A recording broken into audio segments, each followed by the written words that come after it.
The Tom Woods Show, episode 533. Prepare to set fire to the index card of allowable opinion. Your daily dose of liberty education starts here. The Tom Woods Show. If you're like me, sometimes you feel like you don't have time for anything. So if you'd like to learn another language, you think, how could I fit that in? But you can learn it on your commute with Rocket Languages. Check out a free mini course at tomwoods.com/rocket. Welcome to episode 533. I am really delighted to be able to welcome back to the show Matt Ridley, whose new book, The Evolution of Everything: How New Ideas Emerge, was released just a few weeks ago. Matt Ridley is the author of an op-ed in the Wall Street Journal that I wanted to talk about in particular, involving the relationship between government and science. And there is a whole chapter in this new book on technology. And I thought both of these things would make for a good conversation. And then we'll see what else we can get to that's in the book before we have to say goodbye to Matt Ridley, who, by the way, is a member of the House of Lords. We're going to talk about that for a few minutes with him as we're talking about this other material. He's also the author of many successful books. He's got academic credentials like you wouldn't believe. For 9 years, he worked for The Economist as science editor, Washington correspondent, and American editor before becoming a self-employed writer and businessman. You can check him out at his website, rationaloptimist.com. Matt, welcome back. Tom, thanks for having me on the show. It's a real pleasure to talk to you again. I was slammed with requests to get you back, not only for your new book, but also just for that op-ed in the Wall Street Journal that generated quite a bit of heat for you, in which you took the line that we've heard in full-length book form from Terence Keeley about the relationship between government and science in myth and in fact. And what a blistering attack on the conventional wisdom that article was. I'll link to it. Today's show notes page is tomwoods.com/533. I'll link to that article, as well as to your new book, The Evolution of Everything: How New Ideas Emerge. But if I may, I'd like to start with this general subject of science, because you do have a chapter in here on the evolution of technology, and you did write this controversial op-ed. What's the conventional wisdom about the relationship between government and science? Yes, well, let me say, first of all, I'm not against science. Quite the reverse. I've championed science all my career. I think it's the finest fruit of our civilization, if you like. But I think it's a mistake to see it as something that has to be the parent of technology. Often it's the other way around. And I also think it's a mistake to think that government's the only way of funding it.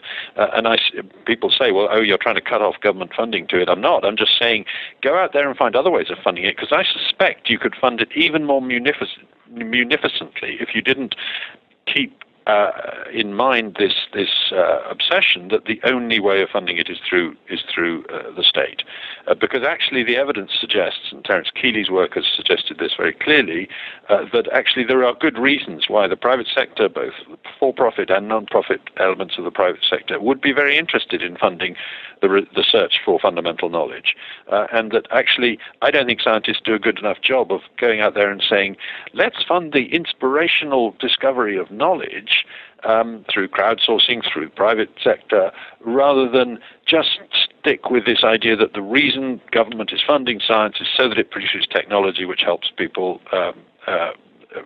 become more productive. That's a kind of mundane and boring way of justifying science spending, and I think they could do better. And as you say, these days, the methods for funding any worthy project are many and could go viral, so to speak, very easily. Everybody will jump in to fund them. Now, you make the very important point about the relationship between science and technology. Our understanding, the casual observer's understanding, is that somebody just starts fumbling around in a laboratory, maybe not even looking for anything in particular, and then has a eureka moment, and within 6 months, we have a wonderful new consumer product.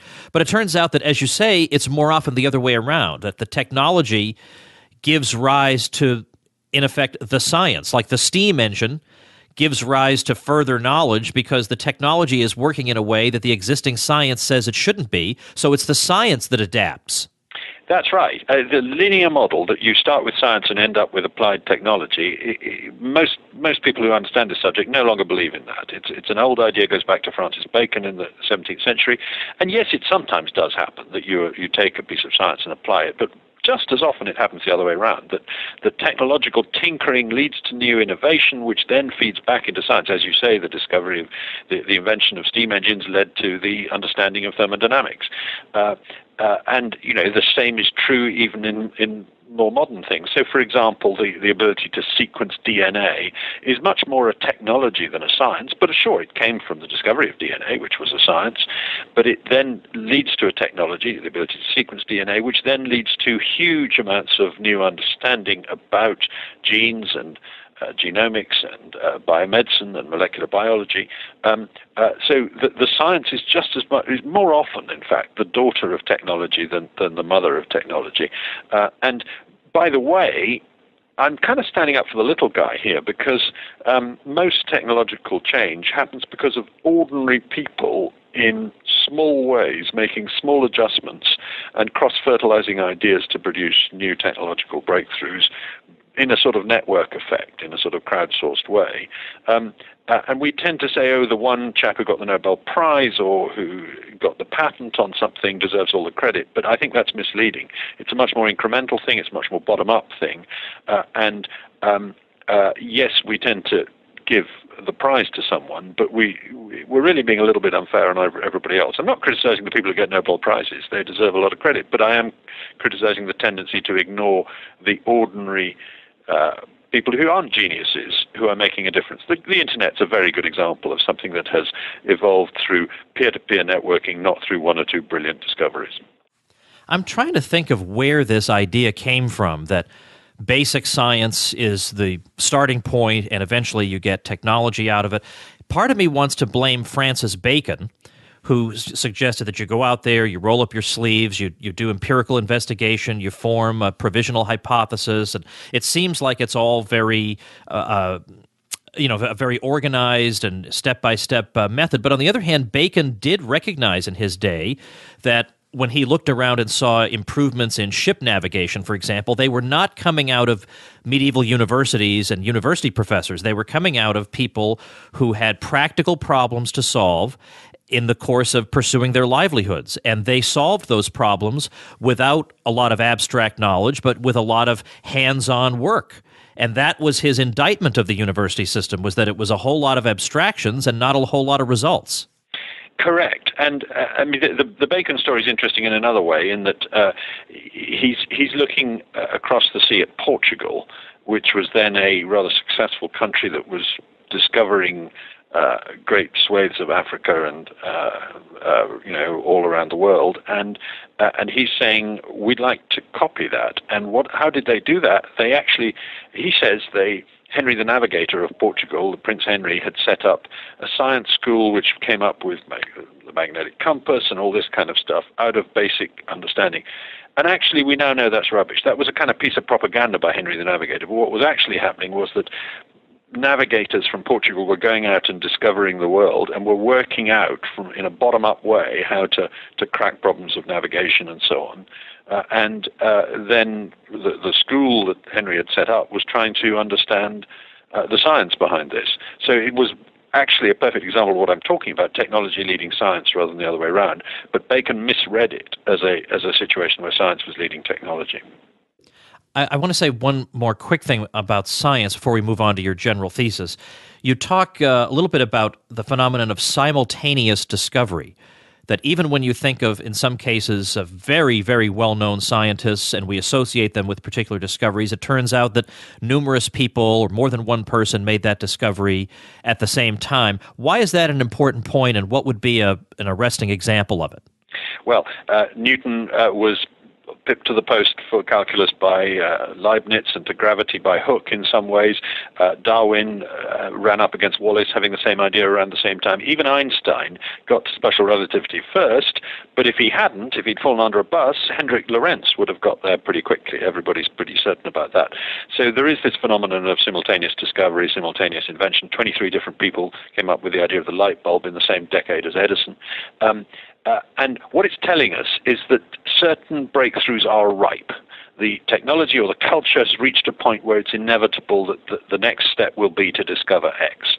And that doesn't mean that you can do without scientists or technologists. Somebody's got to make the discovery, but it does mean that any one individual discoverer is dispensable in one sense.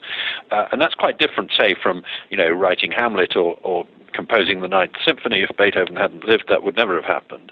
But of course, it makes it much tougher on scientists in some ways because you've got to get there first if you're going to get the credit. But what it tells me is that there's a sort of inexorable inevitability about the progress of technology, which means that it doesn't depend on one or two geniuses changing history in a certain direction. It's a version of the great man theory of history, that great men make history rather than the other way around. In many ways, that's not right. It's history that makes great men. Likewise, it's technology that makes great inventors. Francis Crick expressed this rather well. He said, rather than saying Crick and Watson made DNA, it's more accurate to say DNA made Crick and Watson's reputation. I have to mention that as of 2013, Matt Ridley is a member of the House of Lords. Can you describe how that came about and say a little something about what you've had to say in that capacity about science and technology and whether or not that's caused any controversy for you? Well, I got into the House of Lords in 2013 by a kind of secret passage in the British Constitution. The House of Lords has been gradually reformed over the years, but at the moment there are still a certain number of people who get there by a sort of miniature election among hereditary peers rather than appointment by the government, which is the main route. But anyway, that's by the by. I got in. It may seem that writing a book saying that elites don't matter as much as they should is not compatible with being a member of this elite club myself. But in fact, what I want to try and use my position in the House of Lords, which is an organization with very little power. It has influence over details of legislation, but it's not really allowed to have a big influence on government legislation. It's more like a gigantic think tank, if you like, and there's 800 of us in there, so my power is very, very limited.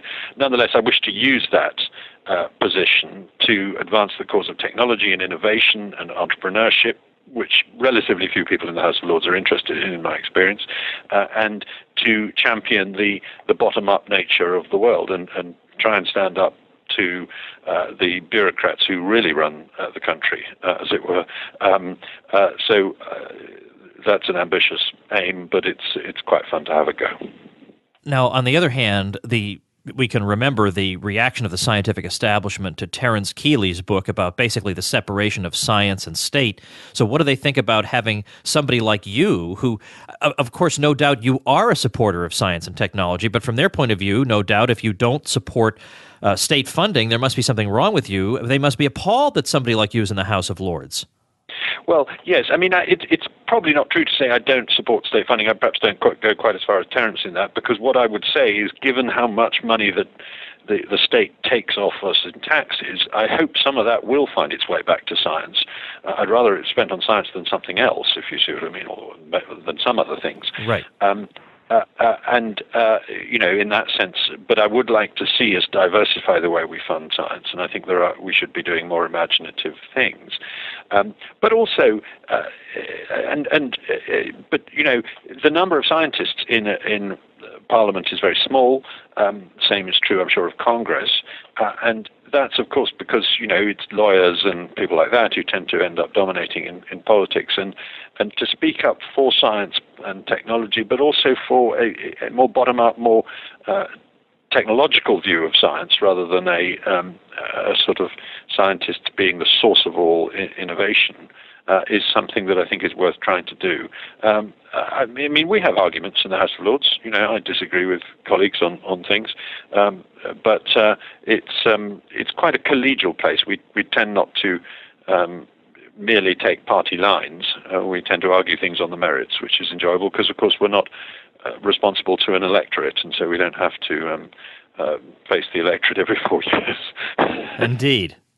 Now, this point that we've been making about the way science develops is really emblematic of the thesis of your whole book, which is that this is how basically everything develops. It doesn't develop primarily through this great man theory, but it develops bottom up in an incremental, gradual, and spontaneous way. Now, the way that would be the area of life in which this thesis would resonate most heavily with my audience, of course, would be the economy. Because here there are to this day people who think that the economy is or ought to be run by some people. There needs to be somebody in charge dictating things. And the models that are being held up to us right now, at least in the United States, are the Scandinavian countries, where there's somebody in charge and they're going to decide how much of your income to take. Sounds like a lot like the United States, but they're going to have even more influence over your lives, your wealth. And they say that this has a good result, and that if we had left economic affairs to what Matt Ridley wants, to just the spontaneous outcomes of human interaction, well, we'd be very backward and there'd be very little education and everybody would be working in a coal mine for 10 cents an hour. How do you respond to that? Well, three points I'd make. The first is that the Scandinavian economies don't teach the lesson you think they do. I mean, Sweden had an extremely successful run as a result of becoming a very deregulated, very laissez-faire place in the early to mid-20th century. It then went backwards when it became more dirigiste, and it's then gone forward again since it's liberalized and turned, for example, education over to the private sector much more than it used to. So actually it teaches the very opposite example of what people think the Scandinavian story tells you. The second point is that it's clear from history that things like education and health were being extremely well provided for within the constraints of the living standards of the day by the private sector, by voluntary sector. In countries like the UK, for example, and the US, literacy had gone up to something like 95% in the UK before the compulsory education came in, state-funded education. And the third point is the sort of more general one that, the other point I wanted to make was that look at the history of the great financial crisis of 2008. That, when you examine it properly, is not a problem of omission and deregulation. It really isn't. It's a problem of government policy causing a bubble, causing huge mandates for subprime lending through Fannie Mae and Freddie Mac and things like that. It is a problem of commission, not omission, if you see what I mean, by the state. It's not the state doesn't deserve all the blame. Markets deserve some of the blame, but it's wrong to read it as a problem of failure of regulation, of as it were, under regulation. It's a problem of the wrong kind of regulation and regulation pushing markets in the wrong directions. And more generally, we don't think somebody has to be in charge of the English language. We don't think somebody has to be in charge of the internet. We don't think, you need a constitution for those things. Why should we think the same of the economy? There are lots of areas of human life that are the product of human action but not the product of human design, like the English language. That's a phrase from Adam Ferguson, the 18th century Scottish philosopher. And it very much describes the philosophy that I think we need to understand much better, which is that a lot of these spontaneous order things will emerge from the way people interact among each other and don't need to be designed top-down. In fact, they're usually worse if they are. Matt, let's take just a moment for this message. So you'd like to learn a foreign language, but you feel you just don't have the time. Well, Rocket Languages is the solution. Their interactive audio lessons are designed to be listened to while on your commute. But it's not just that. They also have language and culture lessons. And you'll learn thousands of common words and phrases that you won't learn in a typical textbook, but that will help you navigate your new language. Plus reinforcement testing to help you remember what you've learned, voice recognition to improve your pronunciation and accent, and unlimited 24/7 lifetime online access to the Rocket Languages team of language teachers, native speakers, and fellow language enthusiasts. Get a free mini course through tomwoods.com/rocket. A ton of Tom Woods Show listeners have written to tell me they love it. tomwoods.com/rocket. I do want to, before we wrap up, I want to ask you indeed about the internet, because you have a chapter on the evolution of the internet. And this is, I would say this is the most common objection I get when I try to put forth the ideas about science that you've been advancing. They say, well, look, the greatest advance maybe ever that we've ever seen is the internet, and this was driven by state involvement. And they would say it was a top-down model, and thank heavens it was, because now we have this wonderful phenomenon. How do you dissent from that? I think it's extremely unlikely that if the Defense Department hadn't been investing in communication among its labs, if CERN hadn't been spending time on computer networks, that we wouldn't have an internet. I think it's inevitable that around the 1990s there would emerge a connectedness between the computers of the world, because communication and computers had reached the point where this would happen.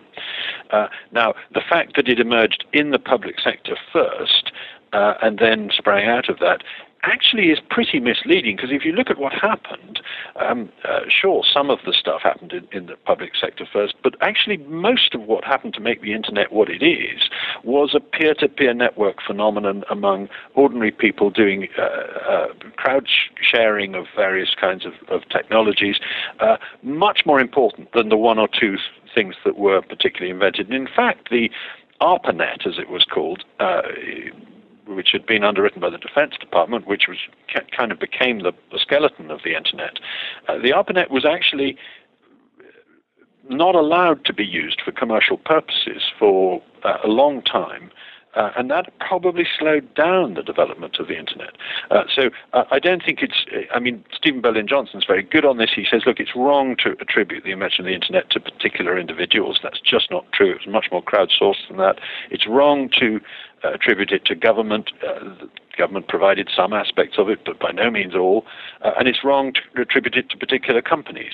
He said it's a peer-to-peer networking phenomenon. It's not even a bottom-up phenomenon, because bottom-up implies a top, and there was no top to the internet, which I think is a lovely way of putting it. Well, I'd like to recommend your book. Now, it's got very controversial claims in it. I don't necessarily subscribe to them all, but it's one of these books.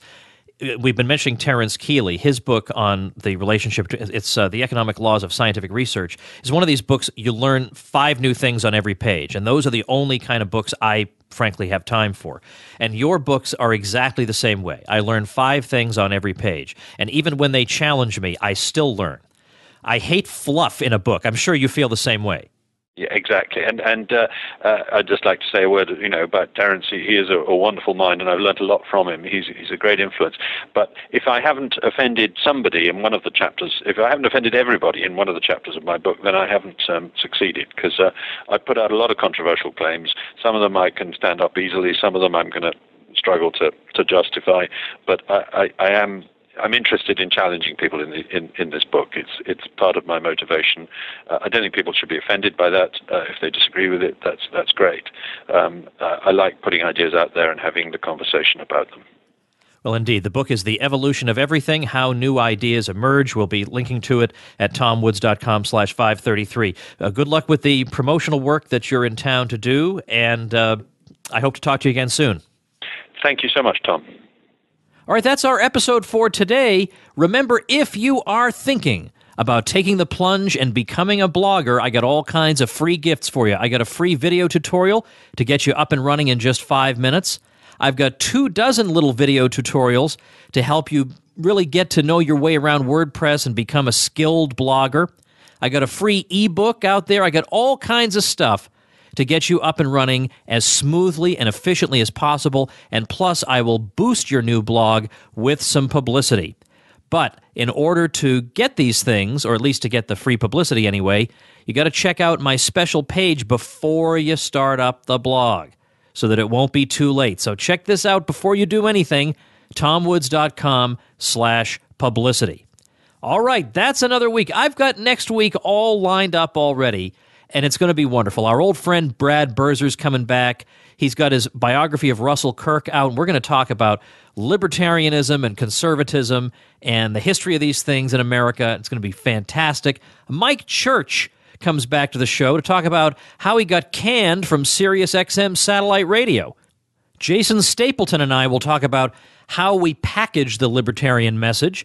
Kevin Gutzman is going to help us take apart an article in National Review that tells us we really ought to admire Hamilton over Jefferson, so that'll be some fun. And then this is a recommendation from Bob Higgs, also a former guest of the show. Lori Calhoun, her book, We Kill Because We Can, is just a tremendous book about drone warfare and a lot of stuff relating to the warfare state. We've never spoken or met before, but it's going to be a wonderful episode. So what a week we have coming up. Make sure and subscribe. Enjoy your weekend. See you next week. Become a smarter libertarian in just 30 minutes a day. Visit TomWoods.com to subscribe to the show for free, and we'll see you next time.